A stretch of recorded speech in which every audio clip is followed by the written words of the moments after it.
In the previous lecture, we have seen the LMTD method, and now, as you will recall, there are two types of problems: the sizing problem and the rating problem in heat exchanger. So we will now tackle the second type of problem with the effectiveness NTU method.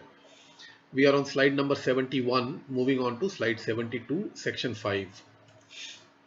So the first problem we have already seen. When all the four temperatures of the hot and cold fluids are known, the inlet temperatures and the outlet temperatures respectively, and we have solved that problem of sizing in heat exchanger. We found out the the area, the transfer area, through the LMTD method, and now we are tackling the second problem which is encountered in heat exchanger analysis, which is the determination of the heat transfer rate and the outlet temperatures of the hot and cold fluids for prescribed mass flow rates and inlet temperatures. So we know the mass flow rate at the inlet of both the fluids, the hot and the cold fluid, and we also know the inlet temperatures. And the type and size of the heat exchangers are also specified. So we have chosen a type of heat exchanger, and we would like to now find out the heat transfer rate and the outlet temperatures of the fluids what are expected from this device. So in such situations, we will use the NTU effectiveness method. So we will first discuss what is effectiveness, and then we will talk about the number of transfer units, which is the NTU. Mind you, LMTD can also be used under such type of situations. However, since the four temperatures are not known, it will be iterative solutions and it will become tedious. And therefore, this method has been developed, the NTU effectiveness method, when without knowing the outlet temperatures, we are now trying to find them out through this method. So this NTU, as I said, is number of transfer units. It's a non-dimensional parameter, and we will quickly, in this lecture, we will see the importance and the definition of NTU. So first, let us concentrate on the effectiveness. What is an effectiveness of an heat exchanger? Now, this is a heat exchanger. You want to transfer the heat from the hot fluid to the cold fluid, or vice versa. Whatever you want to do here is an objective function. And we would like to find out the effectiveness of such a system. The mass flow rates are given to you, the inlet temperatures are known, and you would like to find out the effectiveness of such a system for a given device. So naturally, we need a numerator and a denominator, proper definition. So we define effectiveness as the actual heat transfer rate which is happening from this device, and divided by what is the maximum possible heat transfer rate. So we need a datum to compare so that we can define the effectiveness, how effective our heat exchanger is, and for that we need a maximum possible heat transfer rate. So let us first look at the actual heat transfer rate. So actual heat transfer rate of a heat exchanger, it can be determined from energy balance, as we have seen in the last lecture. So you have Q dot is equal to Cc, which is the heat capacity of the system, multiplied by the delta T of the cold fluid, which should be equal to, under steady state, the Ch multiplied by the delta T of the hot fluid. So this is a simple energy balance under the assumptions which we have already discussed, where the Cc and the Ch are the respective heat rates, capacities of the two fluids, hot and cold fluids, so which is basically the thermal inertia, mass into specific heat. So this is the numerator part. So numerator is simple. Now what about the denominator, which is the maximum possible heat transfer rate? Now let us look at this in slide number 74. So moving on, now let us try to understand. The heat transfer in a heat exchanger will reach its maximum value. When will it reach its maximum value? When either the cold fluid is heated to the inlet temperature of the fluid. Either this can happen, because then there is no effective delta T remaining, or the hot fluid is cooled to the inlet temperature of the fluid, because inlet temperature of the cold fluid is the lowest temperature and the inlet temperature of the hot fluid is the highest temperature in the system. So whenever temperature equalization will happen, then there is no more possibility of any further heat transfer, and that should give you the maximum heat transfer rate, because whichever fluid reaches the temperature of the other fluid earlier, you will be limited by that particular fluid. So therefore, these two limiting conditions will not be reached simultaneously, of course, in general, unless the heat capacity rates of both the fluids are exactly identical. So unless Cc is equal to Ch, you will see that one of the fluid, the cold fluid, can become hot quicker, or the hot fluid can become cold quicker depending on their respective heat capacities or thermal inertia of the system. So when Cc is not equal to Ch, which is the general case, which is usually the case, the fluid with the smaller heat capacity rate will experience a larger delta T. So this is quite sure, because Q being constant, Q is equal to Cc into delta T. So depending on whether the C is for the cold fluid or the hot fluid, so whichever heat capacity is smaller, for the same amount of heat, that particular fluid will gain maximum delta T, or it will experience a larger delta T, and thus it will be the first to experience the maximum temperature, at which point the heat transfer will come to a halt. So if cold fluid becomes hot quicker, then you are actually limited by the thermal capacity of the cold fluid, because you still have the possibility of a heat exchange is now stopped, because the cold fluid has become equal to the hot fluid temperature. Alternately, if the hot fluid temperature becomes cold quickly and it has come to the temperature of the cold fluid, then there is absolutely no possibility further that anything else will happen. The heat transfer will stop. So therefore, you have to see the smaller of the two heat capacities. So let us look at that. So to determine the maximum possible heat transfer rate in a heat exchanger, we actually note that the maximum temperature difference in a heat exchanger is the difference between the inlet temperature and of the hot and the cold fluid. So you see, this is the delta T max, which is, there is nothing which is the potential, the maximum potential difference is in the hot fluid inlet and the cold fluid inlet. These are the two maximum possible temperature difference, and therefore what we will do, the maximum potential difference multiplied by the heat capacity, which is minimum, the minimum of the two, will give you the maximum heat transfer rate. So please note, this is interesting. Just to you just have to spend one moment to understand this. The maximum potential difference, you cannot exceed this, and out of the two thermal capacities, the system is limited by the smaller number, which is the C min out of the two. So the C min can be CH or CC depending on the two, because if CC is smaller, then once this much amount of heat Q max has been transferred, the cold temperature will now become equal to the hot temperature and no more heat transfer takes place. If CH is smaller, then after you transfer Q dot max, which is C min into TH in minus TC in, you will see that the hot temperature has now come to a temperature of the cold fluid, and therefore no more further heat transfer takes place. So here is a small example on the right. So in this case, for example, 40 kg per second of hot fluid is going inside a heat exchanger. This is a pipe-in-pipe heat exchanger, which is counterflow in nature. The mass flow rate is given, the thermal, the specific heat is also specified here, and it enters at 130 degrees. You have some cold water available from the ambient at 20 degrees centigrade at 25 kg per second, and it is water, so its specific heat is 4.18, and this is hot oil. So you want to cool the hot oil with the ambient water. So what will you do? You will first find out the Cc, that is the heat capacity, the thermal inertia, which is mass into specific heat. So for the cold fluid, it comes out to be 104.5 kilowatt per degree centigrade, and for the for the hot fluid, it comes out to be 92 kilowatt per degree centigrade. So which is the smaller of the two? Which is the smaller of the two corresponds to the hot fluid, which is 92 kilowatt per degree centigrade. And what is the maximum delta T? What is the maximum potential difference in the system? Which is TH in minus TC in. So which is 130 minus 20, which is 110 degrees.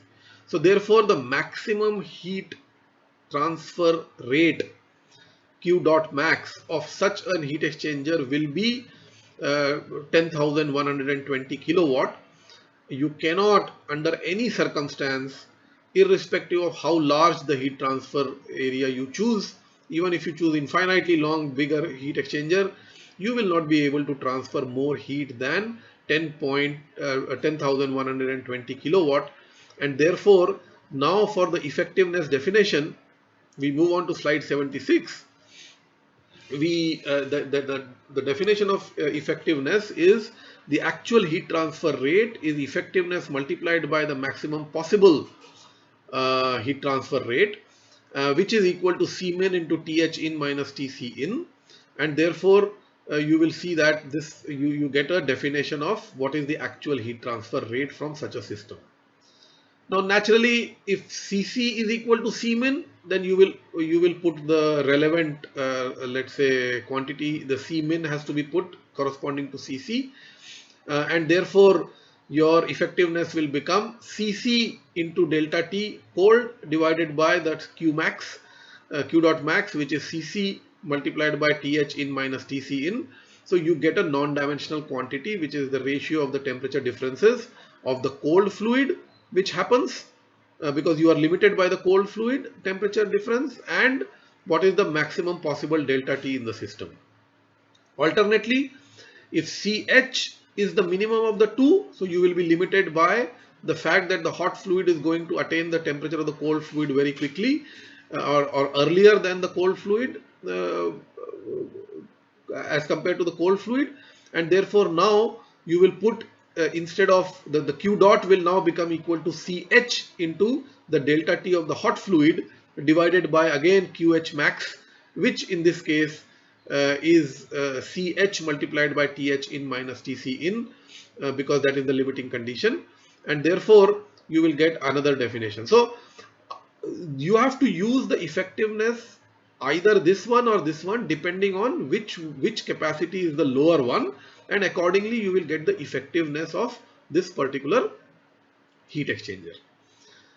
So what does this do? The effectiveness of a heat exchanger, it essentially enables us to determine the heat transfer rate without knowing the outlet temperatures of the fluid. So you have seen now in the definition that you did not know actually the outlet temperature, but since you knew the maximum temperature, the Q dot max can be determined, and the maximum potential difference, which is the hot temperature inlet and the cold temperature inlet, which are known to you, they are also available to you. So you can actually find out the effectiveness of a heat exchanger without knowing the outlet temperatures. The effectiveness of a heat temperature depends on the geometry of the heat exchange as well as the flow arrangement. So naturally, how long or how big is the heat exchanger will tell you how much is the actual heat transfer rate which is happening. And of course it also depends on the flow arrangement, because depending on how is the flow, how many turns, how many passes, whether it is counter flow or cross flow or mixed or unmixed and things like that, you will have the actual heat transfer rate. And the maximum, of course, is irrespective of this. It is limited by the minimum of the heat capacity. Different types of heat exchanger therefore will have different effectiveness relationships. So we have to now find out the way by which we can determine this effectiveness and for different types of heat exchangers. So in the next lecture, I will close this lecture because it is already about 14 minutes past. What we will do is, in the next lecture, we will illustrate the development of effectiveness relationship for a double pipe parallel flow heat exchanger. And for other type of heat exchangers, we will provide either a pre-derived analytical relationship, which will be available to you in a design data book, or the same relationship can also be represented in a graphical format. So we will see how the effectiveness can be estimated or calculated for different types of heat exchangers. For illustration purposes, we will take up only one type, which is the double pipe parallel flow heat exchanger. And then for other type of heat exchangers, we will just pick up either the analytical expression from a data book or the graphical solution which is available in your textbook. So I finished this lecture by saying that we have introduced the concept of effectiveness of a heat exchanger, which is the ratio of the actual heat transfer to the maximum possible heat transfer which can possibly take place in a heat exchanger. We have noted that this maximum heat transfer in a heat exchanger is limited by the minimum of the heat capacity values between the hot and the cold fluid respectively. And with this background, we will now derive the relationship, and we will now see how the number of transfer units, what is this NTU in the next lecture, and how is it related to the effectiveness. We will take up a parallel flow heat exchanger as an example, and then extrapolate our ideas to other type of heat exchangers. So with this, we close this lecture 5 at slide number 78.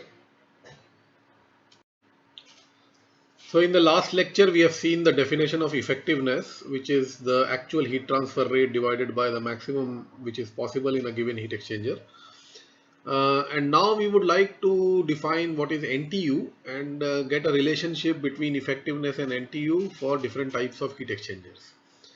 So this is section 5 continuing at slide number 79. This is lecture 5A.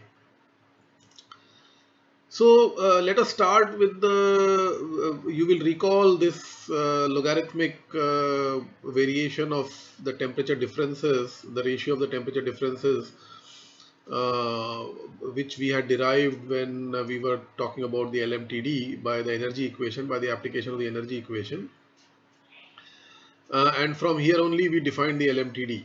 So in the earlier lectures. So if you now if you couple this with the energy equation, which is Q dot is Cc into delta T of the cold fluid, or which is equal to Ch into delta T of the hot fluid, you can make the Th out as the subject of the formula by equating these two energy quantities at steady state.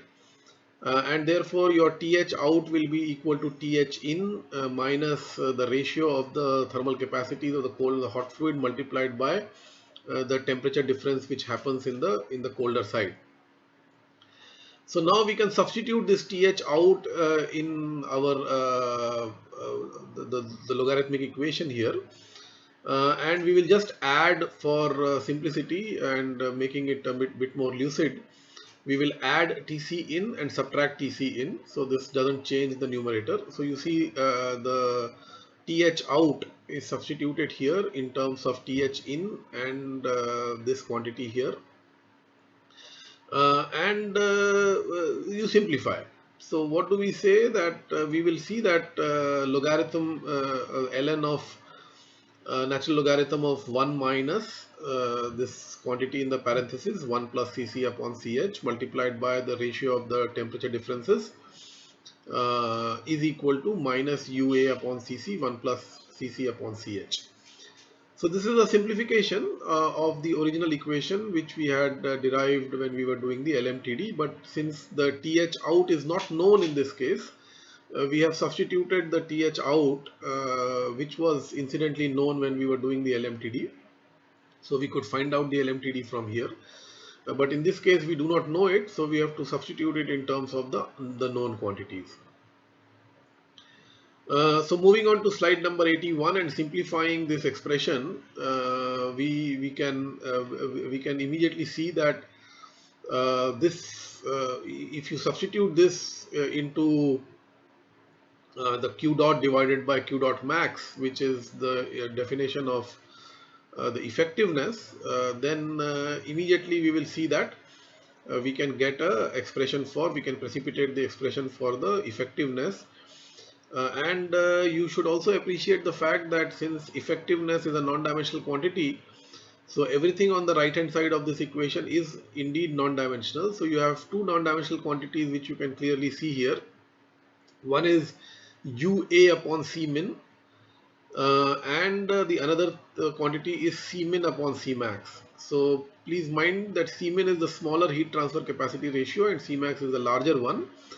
And it makes no difference whether C min belongs to the hot or the cold fluid. Whichever is applicable, you will keep it here because your Q max is determined by that quantity. So by looking at this expression of effectiveness for a parallel flow heat exchanger, we can immediately see that it is a function of these two non-dimensional quantities. So one is the simple capacity ratio rate, or the smaller capacity ratio, this thing. So C min upon C max. This is the respective thermal inertia of the system. And the other one is UA divided by C min, which we will now call it as the number of transfer units. So what is going on to the next slide, we see that the effectiveness relationship of heat exchangers typically involve these dimensionless group.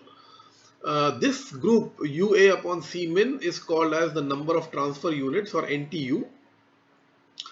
The second group, of course, is C min upon C max, which is just the ratio of the respective heat capacity rates of the two fluids. One is the minimum one and one is the maximum one.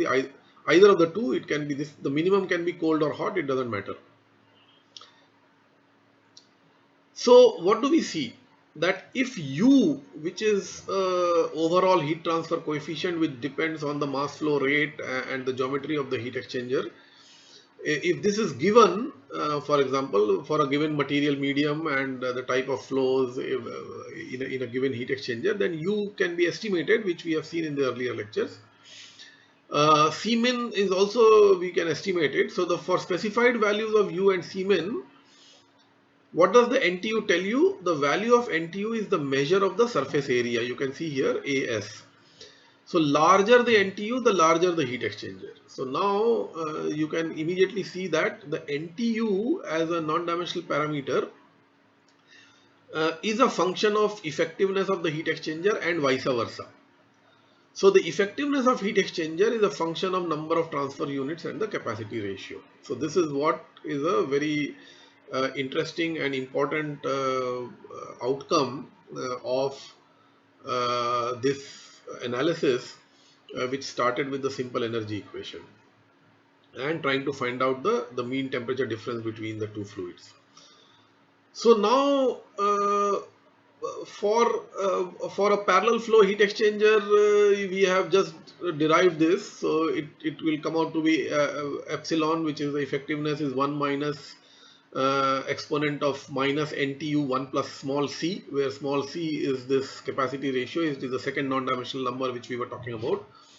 So these so we have just derived the first one, and for the others there are text available where you can see this derivation, and you will see that this effectiveness is a function of NTU, and this can also be this particular expression can also be let's say represented in a graphical format, which you can see here on the right hand side. In fact, all of these equations can be converted into a graphical format, which we will just see in the next slide, which is slide number 84.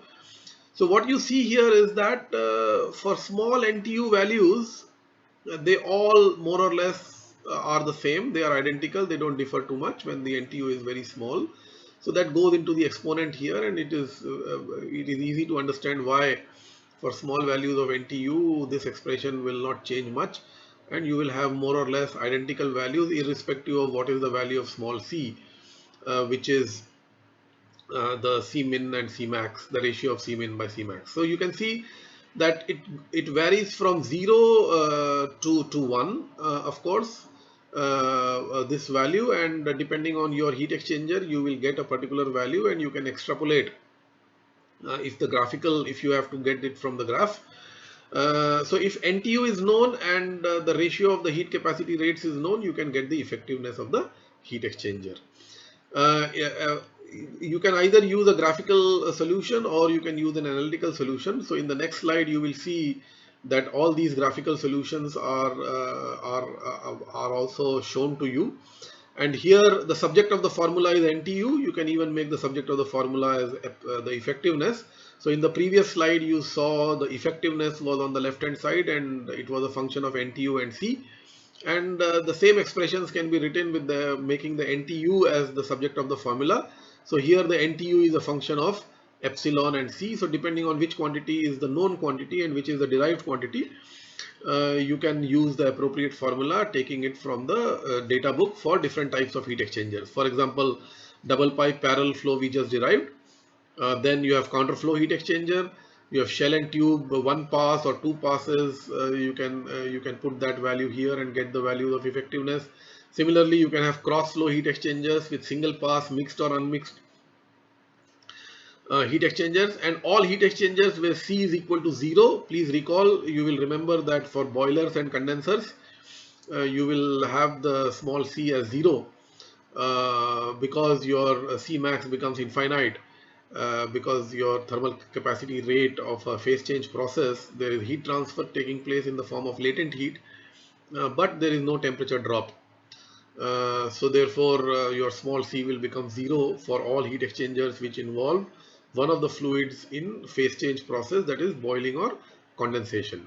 So these are the formulas or the analytical expressions, and this on the right hand side are the corresponding graphical solutions of the same equations. Some important points can be noted now from this relationship between the effectiveness and the NTU.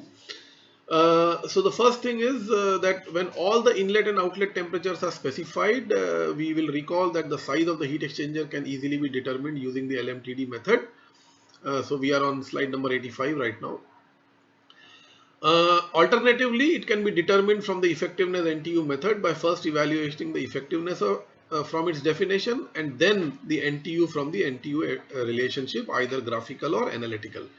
So any problem can in fact be solved by both the methods. There is, it's not sacrosanct that you use one method or the other.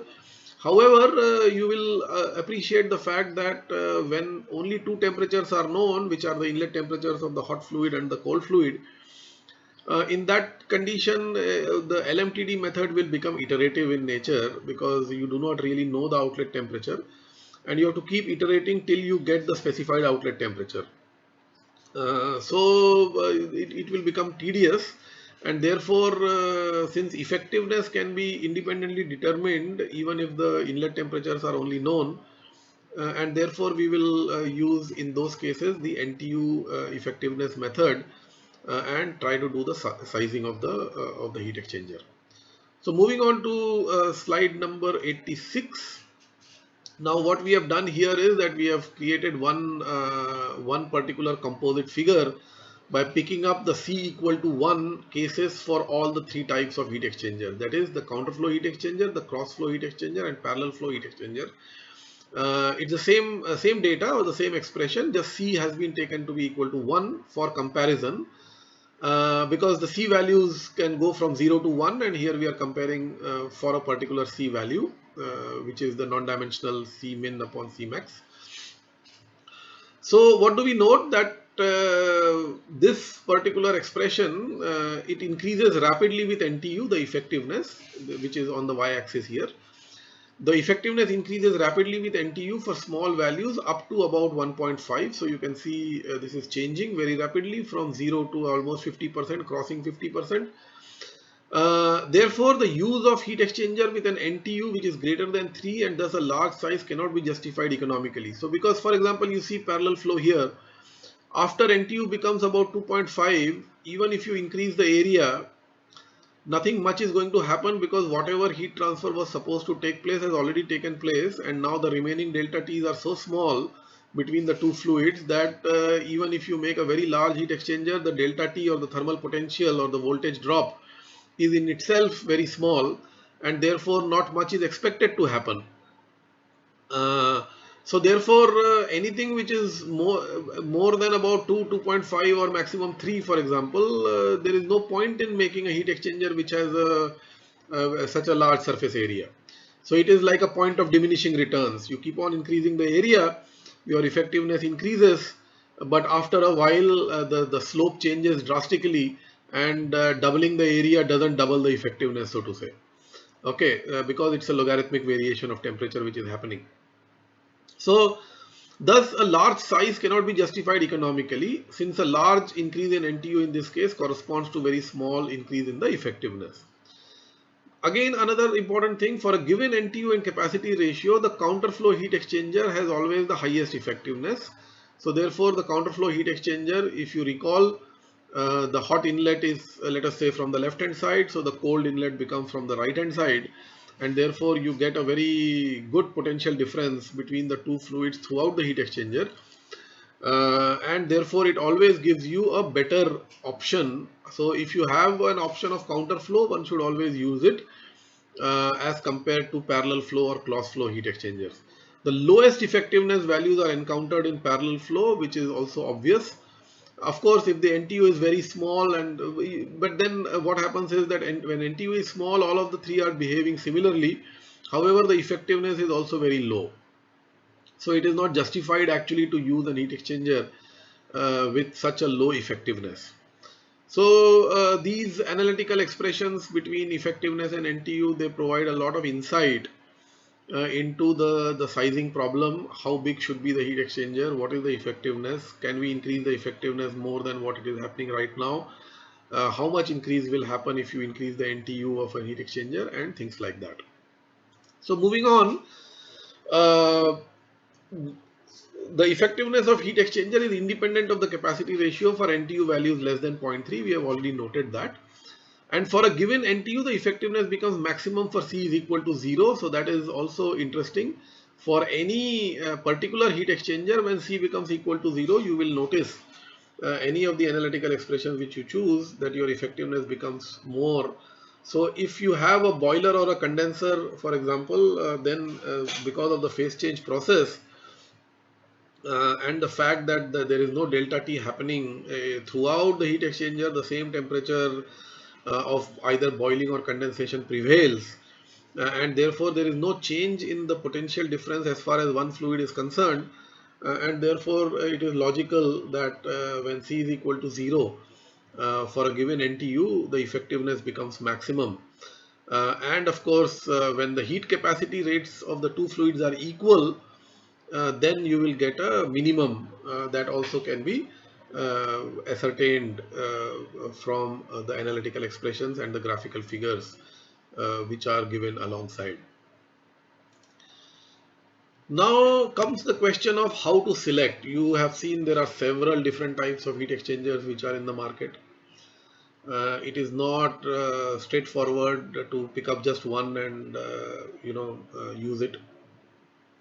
So how do you select? So there are broad guidelines. One is, the first important thing to note is that there is a lot of uncertainty in the predicted values of U, and you have seen that how fouling affects the heat exchanger overall heat transfer coefficient, and therefore you should not take these U values as sacrosanct once you do some hand calculation. Most of the times the U values may come out to be lower than what you are estimating because of fouling and other reasons. Then there are variations in the mass flow rate which also occur over a period of time because of choking, because of maldistribution and things like that. So it is natural to tend to over design heat exchangers. So unless there is a very let's say stringent maintenance schedule which tries to remove all these fouling in a periodic fashion and tries to renew the heat exchanger again to back to the design basis calculation, usually it is the industry tries to give some factor of safety and tries to over design a heat exchanger.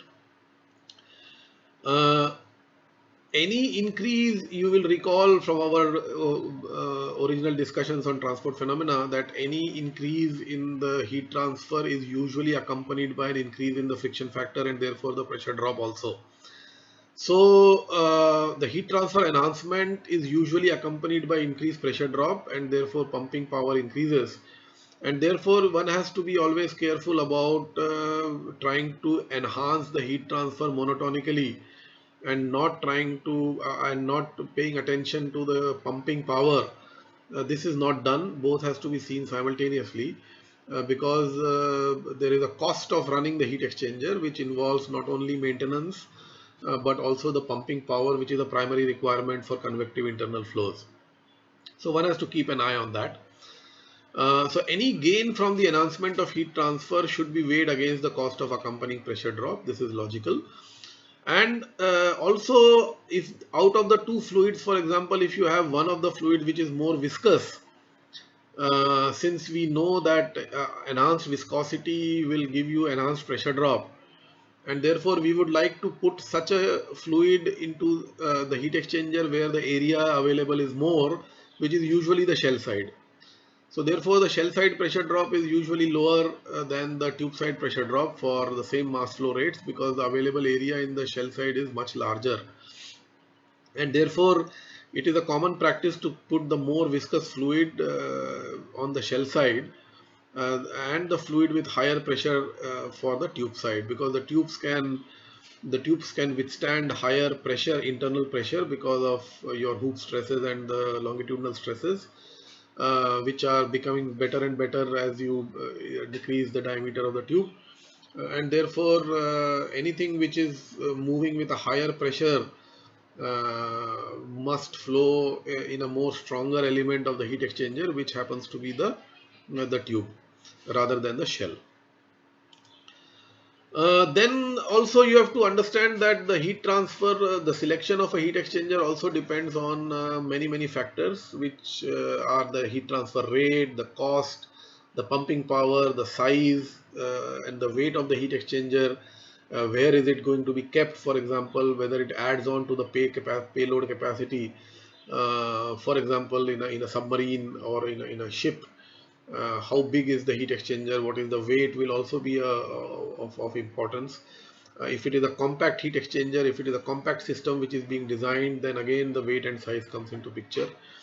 The type will also depend on what type of fluids you want to use, and what is the type of condenser available, or what type of ambient material is available. Is it air cooled, or is it water cooled, for example, or are you cooling some oil whose Prandtl number is high, for example, and things like that. And then of course there is material compatibility has to be seen between the construction material of the heat exchanger with the fluid which is flowing inside it, and what is its long-term fouling behavior, and whether corrosion in the environment in which it is working, whether corrosion is an important parameter, and things like that. The rate of heat transfer in the prospective heat exchanger is of course given by mCp delta T. And then with this considerations, you also have to see the annual cost of electricity associated with the operation of the pumps and the fans which are used for pushing the fluid inside the heat exchanger. So typically, for example, operating cost may come out to be pumping power in kilowatts multiplied by how many hours the heat exchanger is running.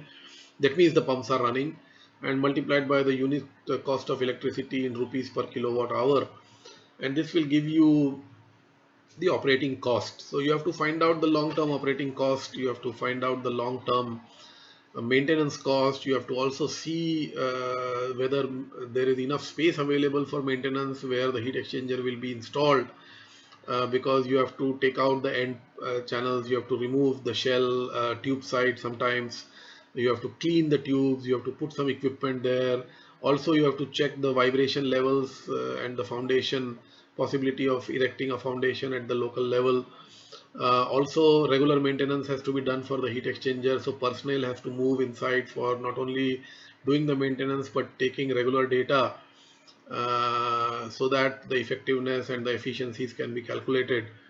So all these parameters are there which will determine how do you select a heat exchanger. So finally, concluding this lecture at slide number 90, we have seen the way in which effectiveness NTU method is applied to heat exchanger analysis. We have also seen some salient features of heat exchanger effectiveness and its relationship with NTU were also noted. How do they behave?